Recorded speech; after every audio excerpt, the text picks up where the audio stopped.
চলছে ভাষার মাস ফেব্রুয়ারি, আর এই মাসেই প্রেক্ষাগৃহে এলো 52 ভাষা আন্দোলনের উপর নির্মিত ছবি ফাগুন হাওয়ায়। শুক্রবার দেশের 52টি সিনেমা হলে আলোর মুখ দেখেছে পরিচালক তৌকির আহমেদের নির্মিত এই চলচ্চিত্রটি। মুক্তির প্রথম দিনে প্রেক্ষাগৃহে যেমন দর্শকরা উপভোগ করেছেন ফাগুন হাওয়ায়, তেমনি ভাবে বঙ্গভবনের সিনেমাটি উপভোগ করেছেন রাষ্ট্রপতি ও তার পরিবার।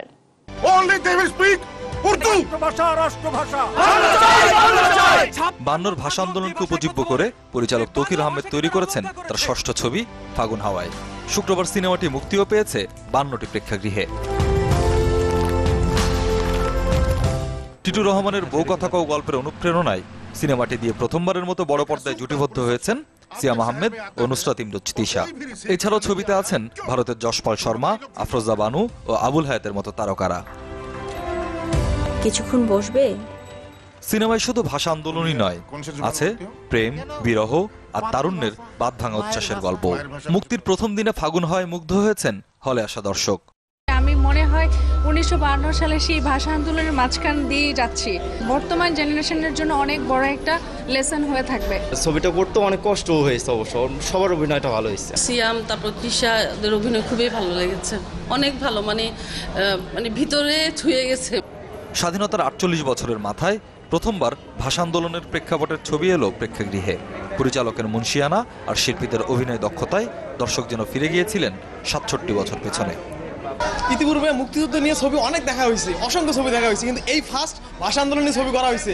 এজন্য আসলে দেখে আমি মুগ্ধ হয়েছি। 52 সালে যে ইতিহাস, এটা খুবই সুন্দরভাবে ফুটিয়ে তোলা হয়েছে। ডিরেক্টরের কাজ অনেক ভালো বলবো। তৌকির আহমেদ উনি আসলে একের পর এক ছবি দিচ্ছেন। উনি আসলে এত কথা বলছেন কম, কিন্তু দিচ্ছেন বেশি। আমরা ওনার কাছে গ্রেটফুল। ওনাদের মতো গুণী নির্মাতাদের কাজ দেখা আমাদের জন্য সৌভাগ্য, আর আমরা আরো দেখতে চাই এরকম। এদিকে শুক্রবার সিনেমাটির বিশেষ প্রদর্শনী হয়েছে বঙ্গভবনে, যেখানে পরিবারের সদস্যদের নিয়ে ফাগুন হাওয়ায় উপভোগ করেন রাষ্ট্রপতি মোহাম্মদ আব্দুল হামিদ। ছিলেন ছবির কুশলীরাও।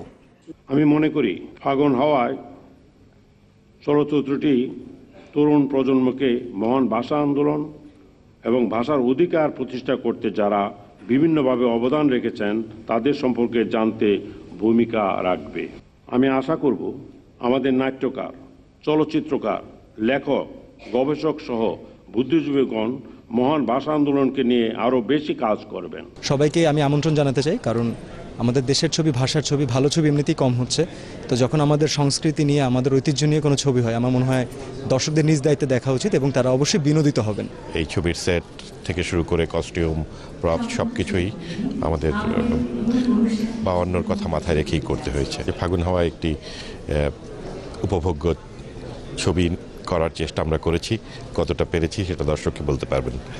শুধু বাণিজ্যিক উদ্দেশ্যেই নয়, সমাজের প্রতি দায়বদ্ধতা থেকে সিনেমাটি নির্মাণ করেছেন বলে জানান পরিচালক। তাই তো প্রেক্ষাগৃহের পাশাপাশি বিভিন্ন মাধ্যমে তরুণ প্রজন্মকে ছবিটি দেখার সুযোগ করে দেবেন বলে জানান তৌকির আহমেদ।